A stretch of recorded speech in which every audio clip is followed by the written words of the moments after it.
Assalamualaikum warahmatullahi wabarakatuh. Saya Eka Putri Lestari, calon guru penggerak Angkatan 9 Kabupaten Muara Enim. Saya akan menampilkan hasil wawancara saya mengenai tugas modul 3.1 nilai-nilai kebajikan seorang pemimpin dengan wawancara bersama Kepala SMA Negeri 1 Belimbing Ibu Sri Lestari dan Kepala Sekolah SMA Negeri 6 Talang Ubi Bapak Haji Yani Fikri. Selamat menyaksikan. Assalamualaikum warahmatullahi wabarakatuh. Waalaikumsalam warahmatullahi wabarakatuh. Ibu mohon izin waktunya sebentar, boleh? Boleh. Sebelumnya mohon maaf Ibu, apakah Ibu sedang sibuk hari ini? Tidak, insya Allah. Ya, begini Bu, saya bersama Bapak Amirul Hayat selaku calon guru penggerak Angkatan 9, kami ditugaskan untuk mewawancarai Ibu mengenai modul 3.1 mengenai nilai-nilai kebajikan dari seorang pemimpin, yaitu Ibu selaku kepala sekolah kami SMA Negeri 1 Belimbing. Kami ingin mewawancarai dan melakukan tanya jawab kepada Ibu sebagai kepala sekolah kami terkait kasus-kasus yang ada di sekolah kita, bagaimana cara Ibu dalam pengambilan keputusan terhadap kasus-kasus yang sudah terjadi di sekolah kita, seperti itu Ibu. Apakah Ibu bersedia kami lakukan wawancara?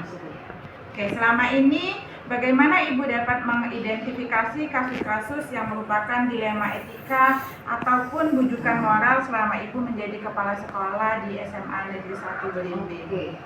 Sebelum mengidentifikasi setiap suatu organisasi itu pasti ada serangkaian kasus lah, baik itu dilema etika maupun apa tadi bujukan moral.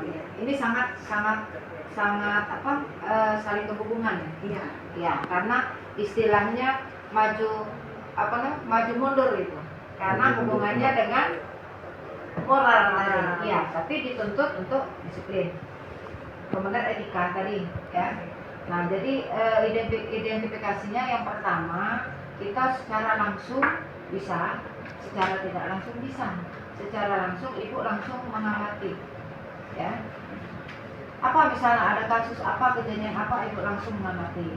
Kemudian Ibu mencari informasi melalui, Ibu kan di sini ada wakil, kemudian ada guru BK, maupun dari guru-guru maupun dari siswa. Ya, siapapun pelakunya atau siapa yang melakukan kasus-kasus tersebut itu diidentifikasi dulu. Nanti menurut si A, menurut si B, si C, Ibu sendiri. Kemudian kita katakan, ya.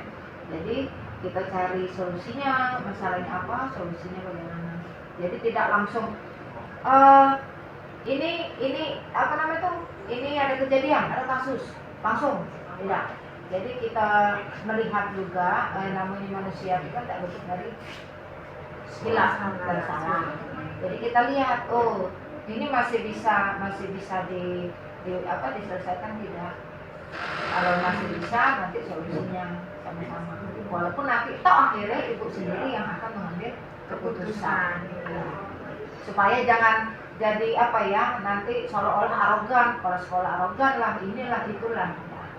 Tetap memikirkan sisi lain. Iya, jadi Ibu melihat dulu sudut pandang moral dan hukumnya ya Bu ya. Tidak langsung harus dikat dia bersalah, tidak. Iya, jadi harus diidentifikasi terlebih dahulu Bu ya. Iya. Kemudian selama ini bagaimana Ibu sebagai kepala sekolah menjalankan pengambilan keputusan di sekolah yang Ibu pimpin, terutama untuk kasus-kasus di mana ada dua kepentingan yang sama-sama benar atau sama-sama mengandung nilai kebijakan? Sebenarnya dikatakan tidak masalah, bukan masalah, tapi itu masalah ya. Karena hubungannya nanti ke etika, nanti etika ke peraturan, dari peraturan nanti kembali lagi ke pribadinya. Nah, ada kasus mungkin dilihat dari sudut pandang sering melakukan bukannya keseringannya tidak, ya namanya manusia itu kan ada apa namanya kehilapan tadi. Ya. Iya. Padahal kesehariannya tugasnya bagus. Ya. Kemudian semuanya dikerjakan. Karena masalah peraturan tadi ada 1-2 yang tidak bisa dia laksanakan. Nah, itu memang agak dilema sih, tapi tetap kita motivasi, kita duduk bareng, ya, kita cari solusinya bagaimana. Itu. Kira-kira ada nggak Bu ya contoh real yang Ibu alami masalah dilema etika yang terjadi di SMA Negeri 1 Belimbing? Contohnya masalah misalnya ya kita masuk pukul tepatnya 7.30 sekarang ya, kecuali 7.15 di hari Senin, Kamis dan Jumat. Sudah disosialisasikan, sudah kita buat kesepakatan bersama, toh masih ada saja yang terlambat. Sudah tahu, mereka tuh sudah tahu ya, sudah apa namanya tuh sudah paham, mungkin sudah melotot kalau ujian itu sudah di luar kepala ya, tapi masih melanggar. Itu sebenarnya dilema ya. Jangankan istilahnya kita ini kan menghadapkan dengan peserta didik dengan manusia ya. Kalau kita sendiri selaku pelakunya, bagaimana kita akan membebaskannya ke siswa. Jadi ya tetap kita amati ya, Ibu lihat mungkin secara lisan ditegur ya, secara tertulis, secara tersirat itu Ibu punya catatan tersebut. Kalau memang itu masih bisa diperbaiki dengan lisan, itu insya Allah pribadinya berubah sih. Tapi kalau tidak, itu biasanya ada panggilan khusus ya. Jadi 4 mata ya, mencari solusi terbaik ya. Ya namanya kita kan tidak mungkin lah full harus menurut aturan yang ada ya. Pasti ada istilahnya itu ada sisip. Iya. Pasti ada serangkaian kasus lah yang alasannya ya, kalau alasan itu masuk akal bisa diterima ya monggo ya. Namanya ada kejadian sih, kita tidak tahu perjalanan kita dari rumah ke sekolah kan jauh. Nah, tapi kadang-kadang ya ada masuk akal itu yang selalu buat atau kurangnya kesadaran, berarti kan kurangnya disiplin, kurangnya kesadaran gitu. Itu tetap di apa ya, ibaratnya tetap dipanggil ya, baik lisan maupun tulisan, parah tidak bisa lagi langkah tangan atau berbuat, terpaksa kita berbuat awas. Jadi benar-benar dilema etika sekali Bu ya, selaku pimpinan bagaimana kita menyikapi untuk guru-guru yang mungkin sedikit tidak ya, baik guru maupun murid itu yang mungkin melanggar melanggar kesepakatan yang sudah dibuat Bu ya. Kemudian bagaimana langkah-langkah atau prosedur seperti apa yang biasanya Ibu lakukan selama ini dalam pengambilan keputusan terhadap mungkin ada yang tidak disiplin seperti yang Ibu jelaskan tadi Bu? Ya. Tadi sudah sepintas Ibu jelaskan ya, setelah diidentifikasi baik itu pengamatan langsung maupun tidak langsung, informasi dari Ibu sendiri maupun dari rekan-rekan yang memang berkepentingan tanggung jawab di dalam itu ya. Kemudian Ibu tuh baik itu secara lisan maupun tertulis. Secara lisan mungkin refleks Ibu sampaikan, Anda terlambat. Kadang kan Ibu skill PD juga, ada yang merasa terlambat kan tahu kan, terlambat tuh aku sudah, besok jangan lagi. Kalau sudah sekali, 2 kali kan kelihatan nanti. Tiap minggu itu kan dikalkulasi itu berapa. Nah akhirnya Ibu panggil, Ibu suruh hadap Pak Mata sini, Ibu buat, Ibu punya catatan sendiri. Sama seperti siswa juga, panggilan 1, 2, 3. Kalau memang sudah tidak bisa lagi, ya kau buat. Ibu pun tidak akan mengambil keputusan langsung. Ibu rapatkan kembali korektif. Ya, bagaimana? Kalau TU nanti termasuk Pak TU-nya diajak. Bagaimana kesehariannya? Kalau dengan guru berarti seluruh wakil apa yang berkepentingan. Pasti Ibu rapatkan. Ibu tidak pernah mengambil keputusan langsung keluar dari. Ya, itu salah satunya. Nanti terakhir ke pengawas, solusinya memang mentok ke dinas. Nah, jadi langkah-langkah yang Ibu ambil yaitu yang pertama itu menentukan dulu penyebab permasalahannya, kemudian siapa-siapa saja yang terlibat, ya, menanyakan kepada orang-orang terdekat, berdiskusi kemudian dengan para wakil, Bu, ya, membuat beberapa solusi keputusan dan menimbang lagi berbagai sudut sebelum mengambil keputusan tadi, Bu, ya, baru mengambil solusi seperti itu, Bu, ya. Hal-hal apa saja yang selama ini Ibu anggap efektif dalam pengambilan keputusan pada kasus-kasus dilema etika yang sering terjadi di sekolah kita, Bu? Dibicarakan dari hati ke hati, ya. Insya Allah namanya manusia itu kan tidak luput dari khilaf. Kembali lagi ke kodratnya, ya. Cuma intinya ada niat dah, punya kesadaran dah. Kalau selagi dia masih ada niat untuk mengabdikan di sini, insya Allah dia ada perubahan. Walaupun istilahnya itu apa ya, 1, 2 bagus, nanti ada sisipnya lagi, ngulang lagi, ya begitulah namanya alur kehidupan. Tapi selagi dia mempunyai kesadaran, tahu bahwa itu salah, akan perbaikinya, insya Allah tetap dimusyawarahkan, mencari solusi terbaik. Itu jadi, Bu, ya. Jadi Ibu melakukan analisis kasusnya terlebih dahulu, Bu, ya, untuk menentukan solusi yang sesuai dan tepat dengan peraturan dan norma yang sudah ada di sekolah kita, Bu, ya. Baik, untuk pertanyaan selanjutnya, karena ini kami kolaborasi, Bu, ya, dengan Bapak Amirul Hayat. Untuk pertanyaan selanjutnya saya serahkan kepada Bapak Amirul Hayat. Pak Amirul, silakan. Ya, terima kasih Bu Eka. Selamat pagi Bu Hasbuna. Pagi. Mohon maaf sudah mengganggu waktunya. Ada beberapa poin penting yang berkaitan dengan pertanyaan dari Bu Eka tadi, masalah menangani kasus yang berkaitan dengan dilema etika dengan rujukan moral. Ketika tadi Ibu kan saya mendengar sudah mengidentifikasi, sudah melakukan analisis kasus dan lain sebagainya dan pengambilan keputusan. Dari hal-hal serangkaian tersebut di atas mungkin ada tantangan yang luar biasa ketika Ibu mau mengambil keputusan yang berkaitan dengan kasusnya dari etika. Tantangan yang luar biasa. Ada pasti, ya. Apalagi sudah campur tangan masyarakat luar.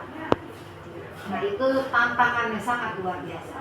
Tapi sebagai pemimpin ya tetap harus mengambil keputusan. Nah, keputusan itu jangan sampai nantinya merugikan orang lain, ya. Jadi tetap kembali lagi ke awal, ya.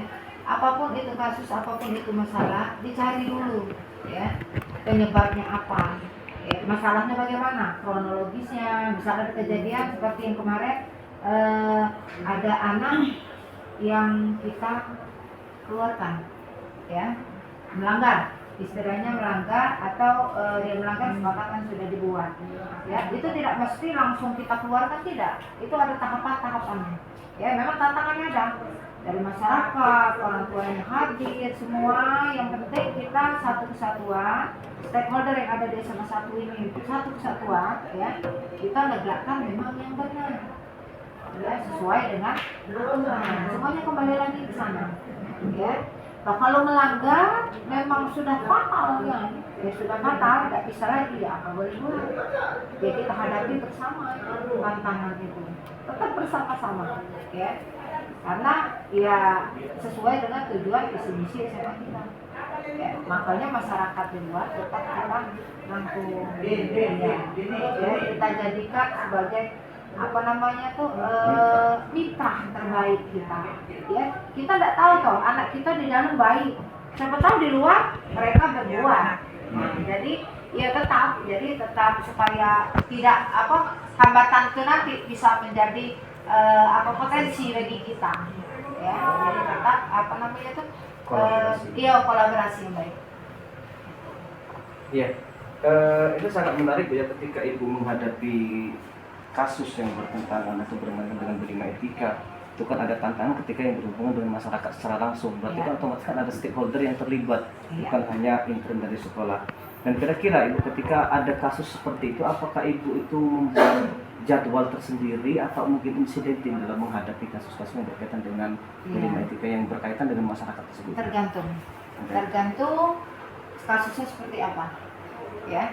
Kalau memang kasusnya itu terjadi pada saat proses KBM, berarti pada saat itu harus kita selesaikan.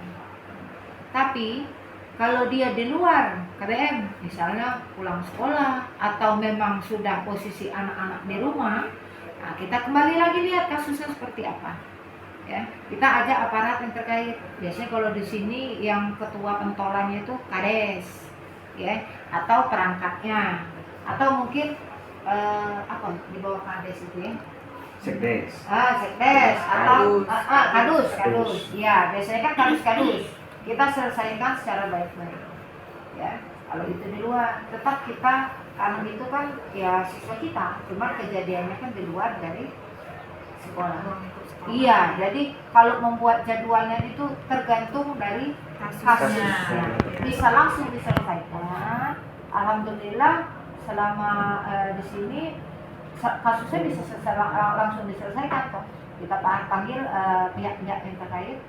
Kalau memang itu terjadi di sini, berarti orang tuanya, gurunya, guru mapelnya, ya, wakilnya, ya, wakil-wakil kepala sekolahnya, pokoknya siapa yang terlibat kita selesaikan mencari solusi terbaik. Tuh, kalau di luar tadi lah lain lagi. Biasanya kalau di luar tuh agak panjang, ya. Kita nurut deh. Apalagi kalau sudah dibawa ke aparat, misalnya ada kejadian apa membawa sabu lah atau berkelahi di luar jam KBM, di luar lingkungan sekolah, itu kan urusan mereka, tapi kita tetap memberikan informasi yang terbaik. Kita menuruti aturan yang berlaku. Ya, jadi intinya ketika itu sudah ada kasus, kalau itu memang dalam kegiatan KBM kita langsung selesaikan. Ya. Apabila terjadi di luar KBM, terus sudah di luar lingkungan sekolah, mereka sudah pulang dari sekolah ataupun di luar dan di lingkungan kita, otomatis itu ada melibatkan orang-orang yang intinya itu tidak terjadwal harus sepertinya seperti itu. Tidak. Ada kasus, Kita lihat aturannya seperti apa. ada kasus langsung ditindak atau Ya. disolusi. Oke, ada kira-kira faktor-faktor yang mempermudah atau yang membantu ibu dalam pengambilan keputusan berkaitan dengan diri itu? Ada, ya, informasi yang akurat, ya, informasi yang akurat yang diterima dari orang-orang yang memang ya yang bisa dipercaya, gitu, ya. Di samping kita langsung melihat, ya, jadi tidak mungkin kan ibu tidak tahu kejadiannya apa langsung ambil keputusan. Tetap ada orang-orang yang bisa memberikan informasi akurat yang betul, ya. Jangan sampai nanti ada kasus perselisihan kita berpihak ke kiri atau ke kanan, tidak. Jadi kita ambil tengah-tengah, selesaikan masalahnya secara baik-baik. Musyawarah itu tetap, ya. Jadi mencari informasi dari orang-orang terdekat. Kalau di sekolah ini, ya, dari stakeholder ada, guru, wakil, warga sekolah ya, termasuk ya kita ada di dalam lingkungan ini di kantin, ya, para kantin mungkin ada kasus di situ, iya. Oke, ini luar biasa ya ketika ibu ada yang membantu mungkin informasi yang bisa didapat, informasi yang terpercaya, baru diolah, baru dimusyawarahkan, baru diambilkan keputusan yang terbaik yang ada yang dirugikan. Iya. Dari hal-hal yang disampaikan ibu tadi mungkin dari menghadapi kasus, informasi, mengelola kasus, kira-kira ada nggak hal yang luar biasa atau pembelajaran yang ibu ambil dari beberapa tahun ini ketika ibu menghadapi kasus-kasus yang berkaitan dengan etika mungkin di dekat orang? Iya, pasti ada lah. Ya, yang namanya pengalaman kita sudah menjalani, itu sudah pengalaman. Kadang-kadang yang kita harapkan seperti ini ternyata tidak. Iya. Jadi intinya, ya, biar dia menjadi suatu pengalaman yang berharga, yang baik, yang bisa ditularkan ke yang lain. Jadi setiap mengambil keputusan itu, ya, jangan gegabah, jangan menuruti emosi, ya, melihat fakta yang ada, mengajak musyawarah stakeholder yang terkait, ya, sebelum keputusan itu diambil. Kembali lagi semuanya ke peraturan. Kita berpegangan kepada peraturan kesepakatan yang sudah dibuat. Berarti kalau dia melanggar, ia harus menerima resikonya apapun itu, ya.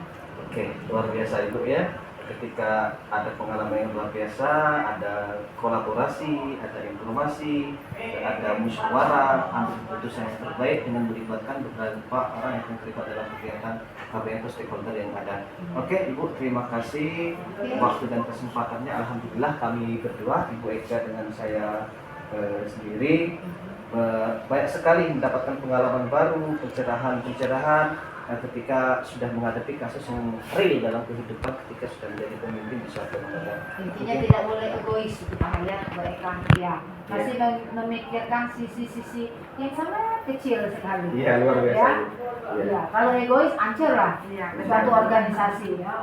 Oke, terima kasih Bu. Kami undur diri. Mohon maaf sudah mengganggu waktu Ibu. Wabillahi taufiq wal hidayah. Assalamualaikum warahmatullahi wabarakatuh. Ya, Assalamualaikum warahmatullahi wabarakatuh, Bapak. Waalaikumsalam warahmatullahi wabarakatuh. Mohon izin waktunya sebentar, Bapak, boleh? Gimana? Bagaimana kesehatannya Bapak untuk hari ini? Apakah sehat? Kalau kesehatan biasalah faktor cuaca ya. Iya. Sebelumnya saya bersama Bapak Amirul Hayat mohon maaf dan mohon meminta waktunya sebentar. Apakah Bapak selaku kepala sekolah sedang ada kesibukan hari ini? Itu segera dikondisikan. Ya, alhamdulillah. Gini Pak ya, saya dengan Bapak Amirul Hayat ingin mengadakan wawancara atau seperti tanya jawab ya Pak ya, sebagai kepala sekolah terkait dengan kasus-kasus yang ada di sekolah yang sedang Bapak pimpin. Bagaimana cara Bapak mengatasi kasus-kasus yang ada di sekolah ini? Seperti itu Pak. Apakah Bapak berkenan?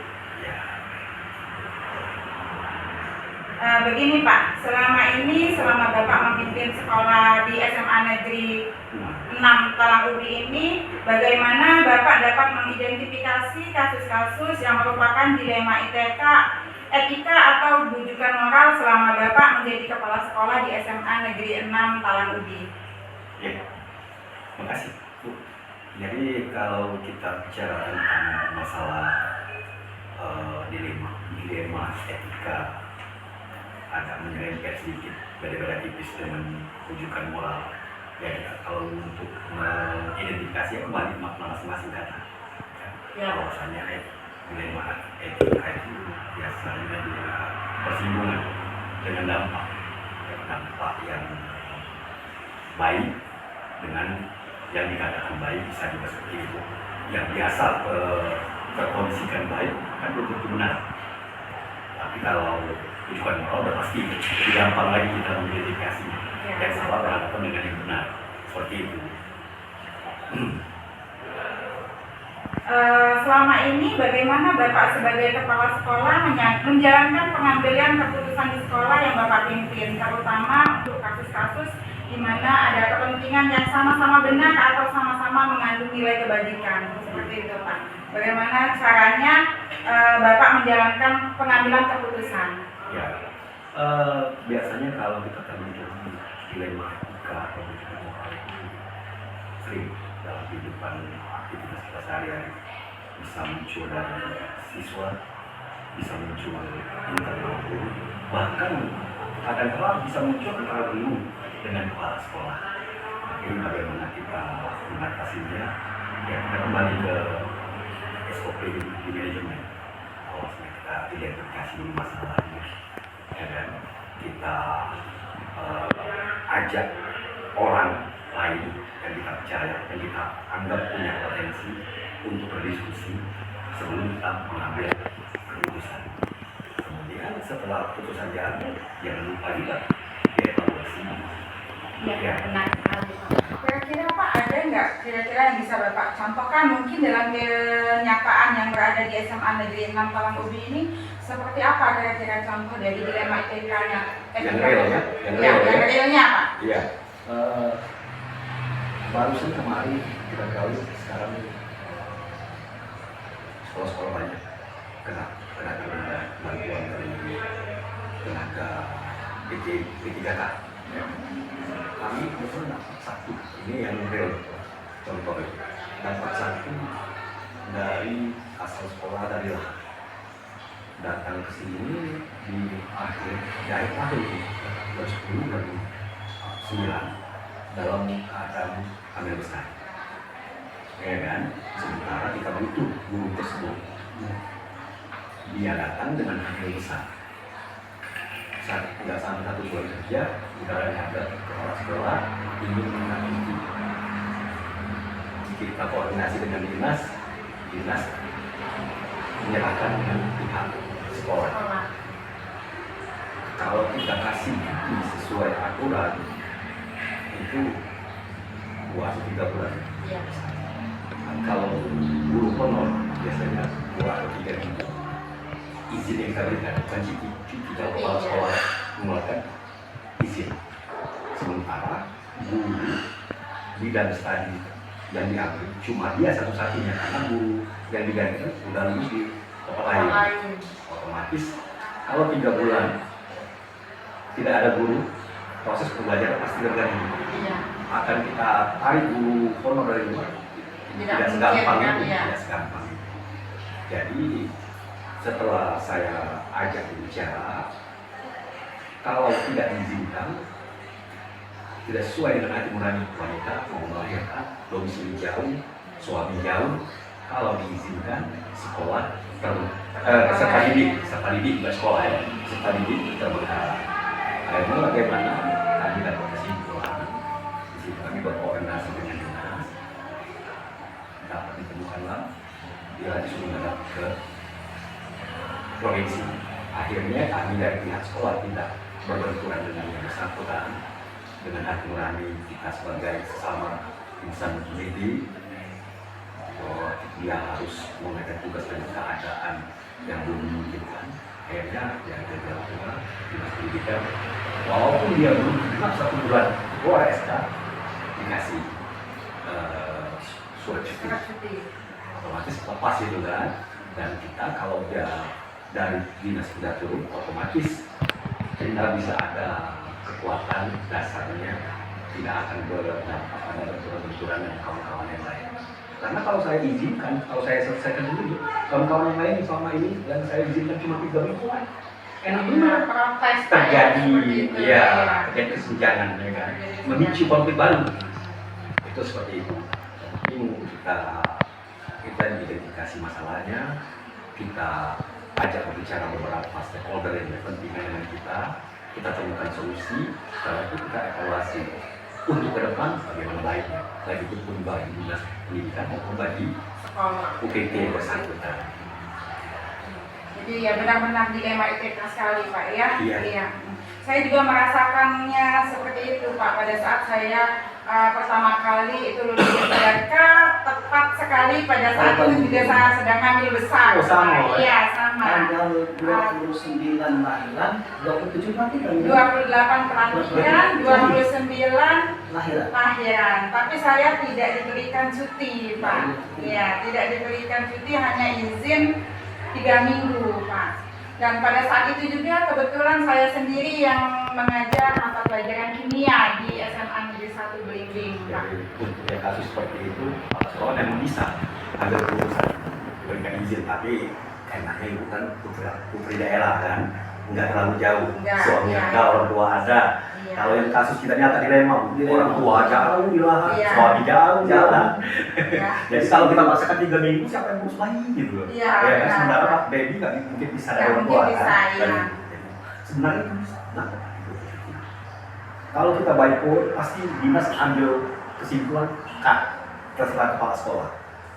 Aku datang P3 atau sumpah Hayat ASN cuti suruh ASN maupun sekali SK dipegang lekat di SK itu tapi diadem itu kalau di pun diserah kepala sekolah. Makanya kemarin itu waktu ngurus berkas cuti di provinsi, kemarin itu memang dikembalikan dengan kepala sekolah. Cuman kepala sekolah katanya karena sudah keputusan provinsi itu 3 minggu. Tapi Iya. alhamdulillah babynya sehat, ibunya sehat, Alhamdulillah. sampai sehat. Ada berkah. Wanita tangguh. Wanita tangguh. Ada hamil besar, ada PPG, CGP. Aku di SMA Blim masih cantik ya Nen, ya. Sekarang tumbuh. Berkembang ya. Iya. Oke, seperti itu. Oke, ya saya sangat memahami sekali bagaimana dilema etika yang Bapak alami selaku sebagai pimpinan Kepala SMA Negeri 6 Talangubi, Pak ya. Kemudian langkah-langkah atau prosedur seperti apa yang biasanya Bapak lakukan selama menghadapi dilema etika yang sedang dihadapi? Sebenarnya tadi sudah Bapak jawab ya bagaimana cara mengidentifikasi masalahnya, tapi kira-kira bisa tidak Bapak jelaskan kembali bagaimana langkah-langkah yang kira-kira sangat detail sekali Bapak menghadapi dilema etika yang tadi dijelaskan oleh Bapak. Iya. Selain yang saya sebutkan tadi dedikasi, kemudian kita mau agak capek sedikit, kita kalau betul-betul memang harus kita selesaikan, kita bikin daftar fakta yang akan kita hadapi tentang dilema yang kita hadapi, siapa saja yang terdampak dari keputusan yang bakal kita ambil, kemudian apa konsekuensinya, apa dampaknya terhadap organisasi. Kita bikin daftar fakta yang akan terjadi selain identifikasi masalah, daftar membuat daftar fakta, kemudian berkomunikasi dengan kawan-kawan yang kompeten di dalam menghadapi masalah tersebut, kemudian yang terakhir tadi evaluasi. Benar sekali Pak ya, kalau kita sudah sesuai dengan langkah-langkah atau prosedur, insya Allah akan berjalan sebagaimana mestinya Pak ya. Kemudian hal-hal apa saja yang selama ini Bapak anggap efektif dalam pengambilan keputusan pada kasus-kasus dilema etika Pak? Iya, informasi satu, yang paling penting informasi. Kita menghadapi dilema kita tentang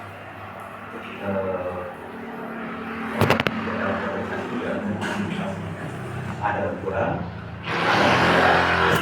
dalam itu jangan menerima informasi dari sebelah kita ambil beberapa informasi. Seperti saya kasus yang barusan saya ceritakan, saya informasinya bukan sesama kawan MKKS saja, dari dinas pendidikan, bahkan dari kawan-kawan MKKS yang dari luar provinsi saya tanya. Memang berbenturan, ada yang bisa dikasih, ada yang bisa enggak. Karena berhubung kita dapat informasi yang valid, otomatis berhasil guru tersebut untuk mendapatkan surat cuti yang membuat kita terbebas dari konsekuensi terjadinya kesenjangan pengambilan kebijakan di sekolah bagi guru-guru yang lain. Jadi sangat penting sekali informasi selain dengan berdiskusi dengan kawan-kawan yang lain. Jadi lebih tepatnya mungkin analisis kasus Pak Iya. ya, analisis kasus, bagaimana menentukan solusi yang sesuai dengan peraturan yang sudah berlaku Pak ya. Oke, untuk selanjutnya mungkin Bapak Amirul Hayat akan meneruskan tanya jawabnya dengan Bapak Ahmad Yani selaku pimpinan SMA Negeri 6 Talangubi. Ya, terima kasih Bekan yang sudah memberikan pengantar dalam wawancara pada Haji yang Fikri selaku Kepala Talangubi.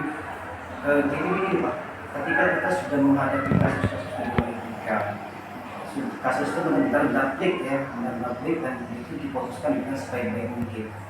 Kira-kira ada nggak tantangan yang dihadapi dari menghadapi kasus-kasus yang berkaitan dengan dilema etika ini?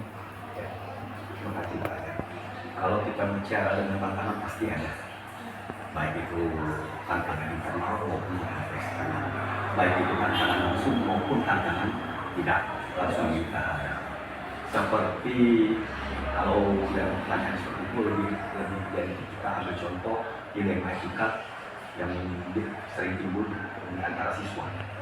Contoh di siswa itu tidak mungkin terjadi kalau anak sudah ratusan pasti terjadi konflik antara yang satu dengan yang lain. Ya, terjadi singgungan konflik ini akan berimbas kepada wali siswa tentunya. Jadi kalau kita tidak benar-benar mengambil ini, tidak menyikapi hal ini dengan bijak terhadap dilema yang kita hadapi, maka dampaknya akan meluas, bukan saja kepada siswa dengan siswa, tapi bisa bahkan lebih luas antara warga dengan warga, warga Benuang dengan warga Dalam Bulan, atau warga Dalam Bulan dengan warga Terlubung. jika kita tidak menghadapi bisa meluas mata dari itu, konflik-konflik antar siswa itu kita selesaikan seoptimal mungkin dengan informasi yang seobjektif mungkin, dengan merangkul pihak-pihak yang kita anggap bisa menyelesaikan masalah tersebut. Jadi tantangan bagi kami pribadi itu tentu menambah wawasan, memperbaiki manajemen sekolah. Tantangan bagi pihak sekolah itu nambah alma mater. Iya, terima kasih untuk jawaban yang sangat luar biasa. Dan ketika kita sudah melakukan tantangan dengan baik, ada suatu kasus mungkin Bapak apakah membuat jadwal tertentu atau secara ketika dari kasus langsung tidak lanjutnya atau bagaimana? Jadi dilema etika ini banyak jenisnya. Kalau kita dihadapkan dengan permasalahan dilema etika, kalau pertanyaannya langsungkah diatasi atau langsung kita buat jadwal untuk selesai, tergantung dilema yang kita hadapi. Ada sesuatu kejadian yang harus saat ini juga kita hadapi bahayanya, yang perlu urgent. Kalau kita tunda maka dia akan luas, tentu tidak berdampak positif bagi kegiatan organisasi. Jadi kalau yang seperti itu, seperti benturan siswa dengan siswa lain misalnya kan, harus kita selesaikan. Tetapi saat itu juga kita ambil informasi, kita amankan, kita libatkan guru-guru BK, kita panggil wali siswanya, sebisa mungkin kita redam sehingga tidak luas. Tetapi kalau biasanya yang bisa saya jadwalkan tidak mendukung dengan benturan-benturan yang harus saya buat kebijakan terhadap gesekan-gesekan antara sesama guru. Ya, itu bisa diulangi sehari, 2 hari, atau seminggu. Kita cari informasi, kita netralkan suasana, kita buat jadwal, kita analisis bersama dengan kawan-kawan yang senior, yang bijak, baru kita eksekusi. Seperti itu kalau kita bicara tentang cara menanggapi langsung atau tidak langsung. Iya. Jadi gini Pak, ketika kita sudah buat jadwal, kita sudah analisis, kita sudah bersama-sama, dari serangkaian tersebut mungkin ada faktor-faktor yang mendukung atau orang-orang yang membantu Bapak atau yang mempermudah Bapak dalam menghadapi masalah-masalah kasus yang berkaitan dengan ini. Ya, seperti yang kita bicarakan tadi, dalam menyelesaikan dilema itu tentu tidak berfokus pada soal sendiri. Ada pihak yang terlibat dan pihak yang berbeda. Itu yang sangat mempengaruhi tentang karakter orang, tentang latar belakang keluarga yang bersangkutan berkonflik. Itu sangat menentukan bagaimana cara kita mengambil kebijakan. Ya, kita sebagai pimpinan tidak seluas itu dengan awal kita tentang kehidupan pribadi guru, tentang kehidupan pribadi siswa, tentang iklim adat setempat antara Benuang dengan penduduk pasti beda kan? Beda kabupaten pasti beda. Nah, informasi-informasi dari orang-orang yang berhubungan langsung dan yang sudah bisa kita percaya itu sangat mempengaruhi dan sangat membantu saya dalam menyelesaikan masalah. Iya, jadi secara tidak langsung mungkin melibatkan komite ya. Bisa jadi, ya. Masyarakat dulu senior. Masyarakat pasti kita melalui komite dulu. Karena itu mitra kita kan.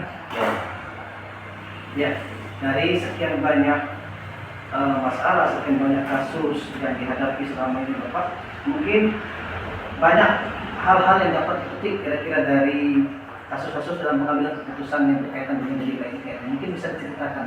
Iya, banyak sekali kalau bicara tentang hambatan atau masalah-masalah yang kita hadapi dalam menyelesaikan dilema etika di sekolah, terutama sekolah kita yang sekolah baru. Kalau menggunakan baru akibat mau tinggi seperti itu. Dari sisi siswa, guru dengan kepala sekolah, ibu ayah sebagai guru senior itu tahu kalau suatu organisasi akan kita ajak berubah, tidak semua kita bayangkan. Tidak semua anggota organisasi akan memahami pola pikir kita yang sudah berada di posisi nyaman bagi mereka, bukan nyaman bagi organisasi. Nah, itu yang agak kesulitan merubah pola kerja, iklim kerja yang tadi seperti tidak ada program, tidak ada tujuan, kita patok pasti akan terjadi gejolak di situ. Tetapi alhamdulillah ya, berkat kekeluargaan kita mengelola ini antara ibu kita bukan kolega kita sebagai keluarga. Masalah kita hadapi bersama-sama, manfaat kita nikmati bersama. Ada kekurangan kita cari solusi sama-sama. Tentu dengan SOP yang ada. Ya, terima kasih Bapak sudah memberikan jawaban yang sangat luar biasa. Kami juga dari calon penggerak 9 Kabupaten Muara ini, Ibu Kapolri dan saya Munayat, ucapkan terima kasih banyak atas waktu yang telah diberikan. Kami mohon maaf, semoga Bapak tetap sehat, tetap kuat dan selalu berjaya untuk kemajuan keselamatan para murid. Terima kasih. Assalamualaikum warahmatullahi wabarakatuh. Waalaikumsalam. Dari hasil wawancara saya bersama dua kepala sekolah, yaitu Kepala SMA Negeri 1 Belimbing, Ibu Sri Lestari Sarjana Pendidikan Magister Pendidikan, dan Kepala Sekolah SMA Negeri 6 Talang-Ubi, Bapak Hadiyani Fikri Sarjana Ekonomi Magister Manajemen, bahwasannya dapat disimpulkan bahwa dari dua kepala sekolah tersebut menggunakan 9 langkah dan 9 prinsip dalam mengambil keputusan pada saat menganalisis kasus-kasus yang terjadi di sekolah. Itu saja yang dapat saya sampaikan. Teruslah maju, bergerak, tergerak, dan menggerakkan. Wassalamualaikum warahmatullahi wabarakatuh.